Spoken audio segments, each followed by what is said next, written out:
Semua dari kita hari ini pasti nggak lepas yang namanya teknologi. Pasti dong. Tapi di tengah semua kecanggihan itu muncul satu pertanyaan penting. Hanya sedikit yang menciptakan teknologi. Inilah pentingnya kita menghadirkan berpikir kreatif sebagaimana orang-orang hari ini yang telah menghadirkan banyak sekali teknologi yang mempermudah kehidupan kita sehari-hari. Lalu muncul lagi pertanyaan, apakah teknologi benar-benar membuat hidup manusia lebih baik? Agar kita tidak hanya jadi penonton, saatnya jadi bagian perubahan untuk umat hari ini dan juga masa depan. Selamat datang di Rules Rubin Life Skill.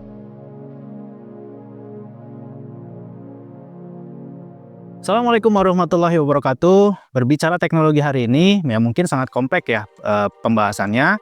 Tapi dalam kesempatan ini saya pengen berangkat dari film Big Hero 6. Buat kamu yang belum nonton Big Hero 6, film ini bercerita tentang seorang anak jenius bernama Hiro Hamada yang hidup di kota futuristik bernama San Francisco. Kakaknya Tadashi Hamada menciptakan robot kesehatan bernama Baymax, yang tugasnya itu sederhana, mendorong manusia yang terluka, baik fisik maupun emosional. Tapi setelah sebuah tragedi terjadi, Baymax bukan hanya jadi robot, tapi jadi simbol harapan kebutuhan manusia di film tersebut. Dari sinilah kita mulai bertanya, bisakah teknologi itu bisa bermanfaat? Baymax tidak dibuat untuk perang, tidak dibuat untuk viral, tapi untuk menolong manusia. Orang sering menyebutnya empathy-based technology, teknologi yang lahir dari kepedulian, ya bukan ambisi yang berlebihan, atau artinya tuh teknologi yang seharusnya bukan hanya pintar, tapi juga peduli. Kita hari ini memang hidup di era AI, robotik, dan juga media sosial, semuanya tuh canggih, ya. Tapi pertanyaannya, apakah teknologi itu membuat manusia lebih bahagia atau enggak? Kita ambil contoh aja lah di sosial media. Sering jadi dilematis tuh, menjadi dunia kedua atau kadang dijadikan dunia utama. Seperti kita melihat teman yang lebih sukses misalnya. Nah, kalau kita di mahasiswa, oh dia ternyata udah magang di perusahaan besar, dia udah jadi konten kreator, dia udah wisuda, aku kapan? Misalkan. Nah, nasnya kita menilai orang tuh dari highlight dia di sosial media aja. Kini banyak kampus melaporkan burnout sejak semester awal, lonjakan kasus kecemasan dan juga depresi ringan, hingga sulit konsentrasi dan juga cepat stres. Belum tugas, organisasi, dan juga banyak kegiatan kampus. Saya ingin menyatakan di sini, teknologi itu nggak salah. Tapi bagaimana kita menggunakan, lalu apakah kita akan terus jadi pengguna, atau bahkan menjadi pencipta? Nah, di dalam Islam itu sama sekali nggak menolak teknologi. Jadi Islam itu justru mengajarkan cara menggunakannya dengan benar. Jika teknologi mendekatkan kita pada Allah SWT dan juga pada ilmu sama manusia, maka teknologi itu akan menjadi wasilah atau jalan menuju kebaikan. Kita bisa ngambil poin bahasan Baymax tadi ya, bahwa teknologi yang baik bukan hanya bisa apa, tapi membantu siapa. Di dalam Islam, kreativitas dan juga inovasi sangat dihargai. Apakah ini membawa manfaat untuk manusia atau enggak? Ya. Sebagaimana sabda Rasul SAW, ya, di hadis riwayat Ahmad, sebaik-baik manusia adalah yang paling bermanfaat bagi manusia lainnya. Bahkan Allah berfirman, janganlah kalian membuat kerusakan di muka bumi setelah Allah memperbaikinya. Itu di Quran Surat Al-A'raf ayat 56. Ibrohnya, ilmu bukan hanya untuk tahu, tapi untuk beramal dan juga memajukan umat. Seperti yang pertama untuk memecahkan masalah sosial, ekonomi, dan juga kesehatan. Terus yang kedua meningkatkan kemakmuran.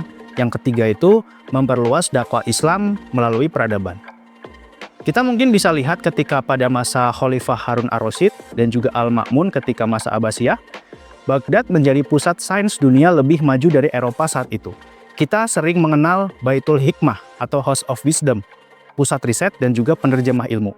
Di sana juga ada observatorium, rumah sakit modern, akademi ilmu, bahkan kita sering mengenal ilmuwan baik yang muslim dan juga non-muslim itu diwadahi oleh masa Abbasiyah seperti Ibnu Sina di bidang kedokteran, Al-Farghani di bidang heliosentris yang dipakai oleh Galileo dan juga Copernicus, hingga Al-Khawarizmi dengan penemuan algoritma yang dipakai teknologi hari ini. Artinya, kemajuan Islam itu bukan untuk kepentingan duniawi semata, tapi karena ilmu itu diarahkan untuk kemaslahatan seluruh umat manusia. Tentu ini sejalan dengan Islam rahmatan lil alamin, yaitu menerangi seluruh alam semesta. Pertanyaan terpenting adalah, apa yang bisa kita lakukan untuk umat hari ini? Kita mungkin nggak bisa menciptakan robot seperti Baymax tadi ya, tapi kita bisa mulai dari hal kecil yang bermanfaat.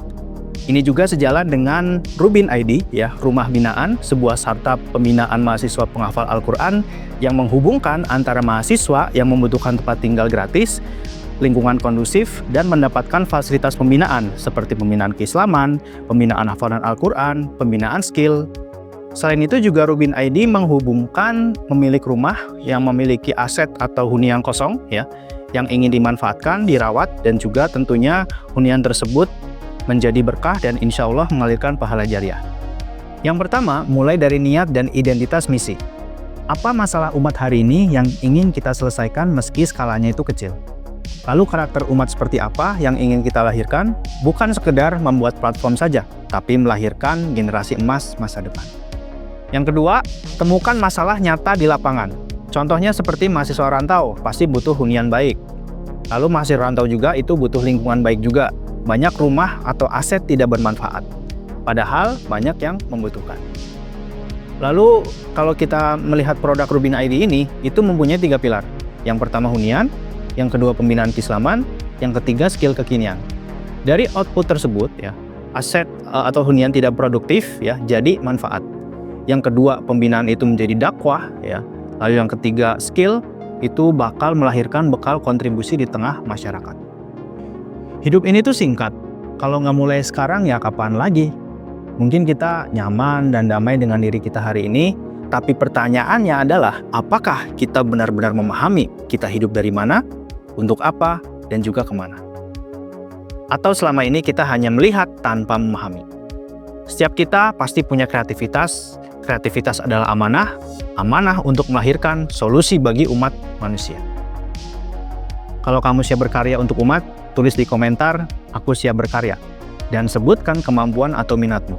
Dari sana, mungkin kita bisa mulai bergerak bersama. Terima kasih sudah menonton, jangan lupa like, review pembahasan ini, dan jangan lupa subscribe. Assalamualaikum warahmatullahi wabarakatuh.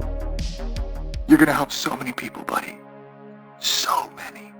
That's all for now. I am satisfied with my care.